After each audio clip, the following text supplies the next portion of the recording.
What's good everyone, and welcome back to Chefkoch, your go-to channel for exploring the meaning, history and culture behind rap music, one story at a time. Leave a like and a sub if you enjoy content like this. You can find links to my Instagram and my community Discord in the description. And now sit back and enjoy today's video, in which we're going to talk about an artist from the project who became a 9-figure entrepreneur, built his own business conglomerate and changed the rap industry forever, Master P. I represent where them killers ain't. Third wall uptown Calvio on that man. In this video I will analyze the major economic strategies Master P used to build a conglomerate and make millions of dollars, but in order to understand how P created this business empire, we have to start at the beginning. Percy Miller aka Master P grew up in the Calio project in New Orleans with his 4 siblings, including his brothers C Murder and Silk the Shocker, who also would go on to become famous rappers.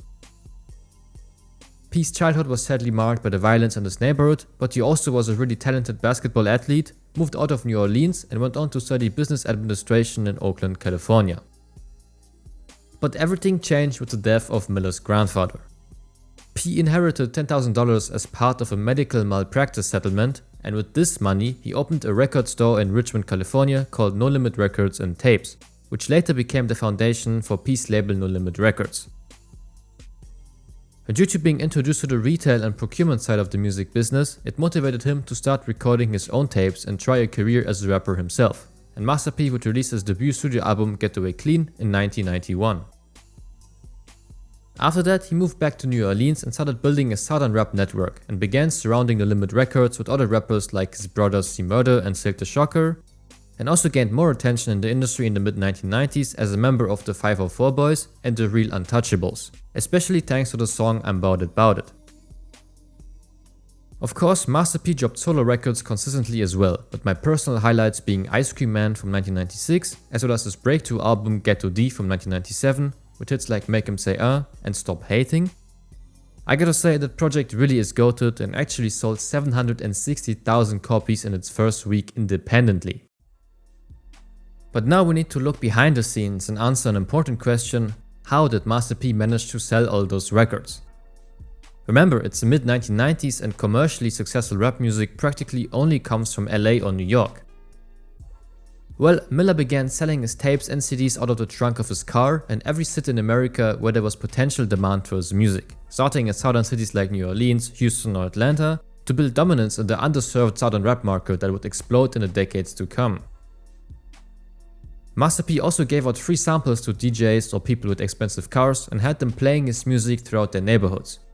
Next to that, he bought advertisements at bus stations all over the city to make himself known. So through word of mouth as promotion and street level guerrilla marketing, Master P was able to set the foundation to build a larger and authentic audience for No Limit Records and stacked up over $200,000 that way because he kept upfront business expenses down and profit margins high. So Master P already was making a lot of profit on his own and was starting to create a real enterprise for southern rap music, which the major labels were noticing, so they wanted a piece of the cake. That's why Miller was offered a $1 million record deal by Jimmy Iovine, who previously signed artists like Tupac or Dr. Dre, so this deal would be like a golden ticket to stardom for most rappers, but not for Master P.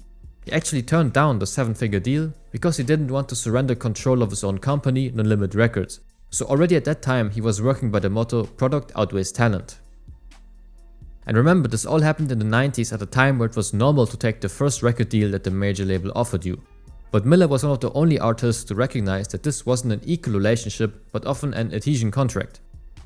To say it in his own words, if a white A&R who doesn't even know me, a kid from the project, promises me $1 million, then how much am I really worth? As you can see, Master P didn't trust the label executives. After all, he already made $200K on his own, so he wasn't really dependent on a major label, and rather began to analyze label contracts from the most successful musicians of all time, such as Michael Jackson for example, to see how their shares were and how he should position himself in the music industry. And he found out that a distribution deal would be the most profitable for him, because on the distribution deal you could keep ownership of your master recordings as well as a significant portion of record sales, but still have your music distributed nationwide. Now, rappers had historically focused more on the artistic side of hip-hop while paying very little attention to the business, investment and financial aspects, but all that completely changed with Master P, and he actually found a label that was willing to accept a deal under his conditions. Therefore, in 1996, Master P signed a music distribution deal with Priority Records, where his company, No Limit Records, would retain 100% ownership of their master recordings and keep 85% of their record sales, while giving the distributor 15% in return for pressing and distribution. That way, Miller essentially outsourced the logistical machinery while retaining the valuable intellectual property and keeping leverage over the executives, as he was a very popular rapper at that time, and thus created a hybrid business model with independent ownership plus major label distribution, thereby optimizing for ownership, control and longevity. Now in 1996, this represented a revolutionary record deal, and Master P went on to make millions of dollars from this contract, partly thanks to the album releases under Priority Records such as Ice Cream Man and Ghetto D, but also because Miller expanded No Limit Records into a real hip-hop powerhouse by signing Fiend, Cain and Abel, Mia X, Mr. Servon, Mystical, Soulja Slim, Snoop Dogg, Sadie Mobbin and many more. Especially the Mystical and Snoop deals are two very interesting examples of P's aggressive talent acquisition. When Mystical had financial and legal complications that made another label hesitant, Master P reportedly stepped in and signed him anyway, which is a classic case of distressed asset acquisition. While other companies only see risk, you on the other hand recognize underpriced talent. And with Snoop, P negotiated $1 million buyout with Suge Knight while Knight was incarcerated. Why did Miller do this? Because he realized that Snoop's career was stagnating with Death Row Records, so they were probably going to drop him soon anyway. And on top of that, P could use Snoop in the roster as an already established artist to accelerate No Limit's growth, audience and media attention. So instead of betting the company on one superstar, No Limit began a high-volume business model with many different signees and in-house producers who released a huge number of products.